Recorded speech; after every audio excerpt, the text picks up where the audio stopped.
Well, I could have had a bull caribou this size. Could have had it. Famous last words in hunting, if I would have taken a rifle with me. But oh no, I was going to do it bow hunting. That was as close to a big caribou like this that I've ever gotten on any of my caribou hunting trips. So you can see, you're either going to have a long shot probably, or a lot of luck for that caribou to get in close.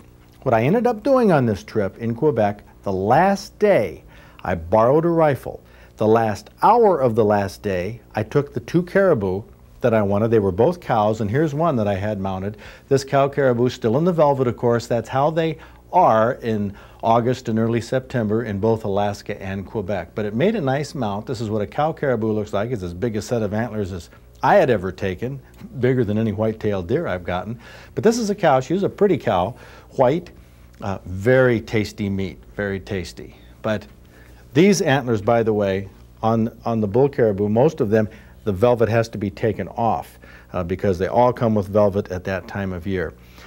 I went to Alaska the following year. This time, I took my bow along, of course, as sort of a, I don't know why I took it. I just figured maybe there'd be a chance, but I concentrated with the rifle. Now, our first day in Anchorage, it was bad weather. Hunters were stacked up in Anchorage. They couldn't get back to the hunting camps. They had had some storms come in there. You have to be prepared for that. What we did, which I recommend you do if you get clogged up in Anchorage, rent a car, tour the area. We had a ball, and here's how we killed off a day. It turned out to be a great day up in Anchorage. What a setting. Seward, Alaska. North of the oil spill, Seward has unbounded beauty.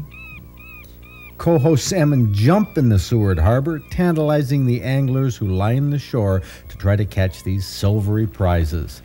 Look at that free-jumping salmon shake its tail as it leaps, a characteristic of coho at the onset of their spawning run. Yeah, there you go. How's it going here, bud? Whoa. I'm low on string. This is Darren on his first day of salmon fishing in Alaska, fishing from shore, casting spoons, and having a ball. I think this is a good one. This one's the biggest one. I don't know. Oh, shoot. Coming down! Fish on! The coho salmon in Alaska are reminiscent of Michigan's salmon program in the late 1960s when they were first introduced to eat alewives that overpopulated the Great Lakes. In those days, salmon were thick, and you'd often see them jump freely along our coho coasts the same way they do here on the right side of your frame. That wasn't Darren's salmon out there. His is over his shoulder, close to the shore on his left. No, he's not that. In here, Darren? He's not that big.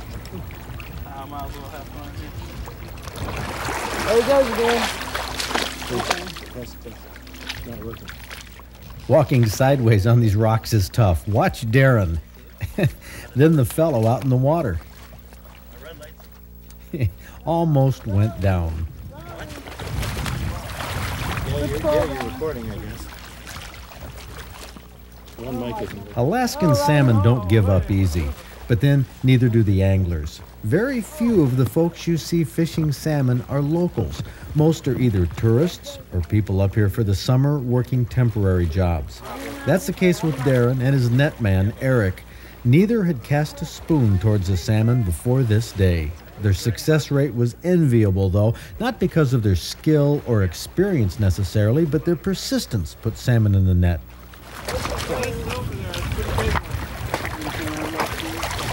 Okay, coming back after me.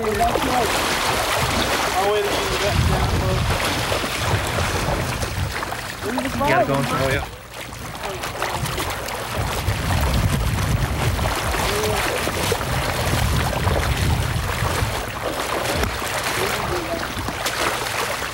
Coming right in towards you. Oh, doggy! Big fish. You might have me beat. Oh my goodness. Doggy! Darren and Eric were running a friendly competition as to whose salmon was the biggest. Looks neck and neck to me. Oh, you You got me, I think. Let me guess. Let me guess. You guys are from Missouri. Yeah, Oh, we're down at Missouri, University of Missouri, Is that Columbia. right? You're up here on vacation? We're working Summer. at Kenai in the inlet salmon, kind of vacation, playing work. Jeez, Pete. Well, you got, you're nailing them here. How many is this you've taken? I guess I've had 4. That was my 4th. That was my fifth. And how long you been fishing here? All day. All day? Probably about 11 o'clock. Oh, that's great. This Well, they is seem to be incredible. jumping all over. Oh, yeah, there's a lot of them in there. Well, everybody was catching salmon, and those who spent the day caught 4 or 5. Not bad for a first day of flinging spoons at Alaskan coho. This cold, clear water harbors more than salmon and Alaska king crabs, though. Some stretches of the tidal bays are favorites among windsurfers.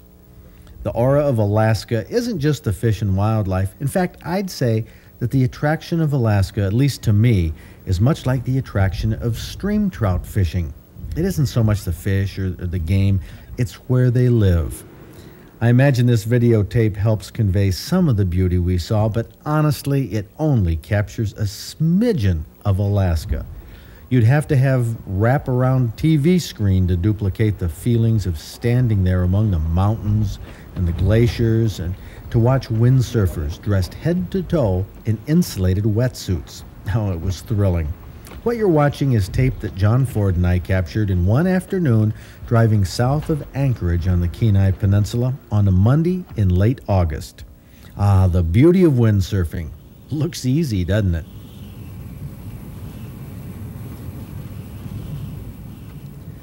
Driving on our way south, we came across what I thought were mountain goats, a nanny and her kid.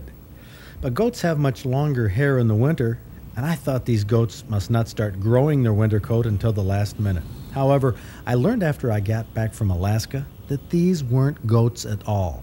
They're Dall sheep. Now, Dall sheep are solitary creatures, and I never thought I'd see one from the road. They prefer the high, craggy mountain peaks where they scale those precarious slopes far away from man or any predators. But there are a few of these sheep that come down close to the highway south of Anchorage, supposedly because of a vein of minerals that's in this soil. These sheep are amazing to watch. And yes, falling, avalanches. That's the most common cause of death in the mountains. I don't know which looked less appealing to do, windsurf in 40 or 50 degree water or climb a mountain with these sheep. But you don't have to do either in Alaska. You can just watch. Fascinating country. It makes you wonder how these animals survive the winter. Mother Nature takes care of them, though, even when the temperature is 50 below. This is what you see to the west of the highway, south of Anchorage on the Kenai Peninsula. Tidal bays where the wind blows up the fjord, but the seawater is rushing back to drain to the Pacific, fighting the wind. It does this twice a day, the water level changing 10 feet and more. We took an hour of videotape in Alaska, magnificent stuff. And next week, we'll continue our journey flying out of Anchorage 150 miles to the west, through the mountains to the caribou country. This was a trip of my life. Part 2 of our 5-part series next week.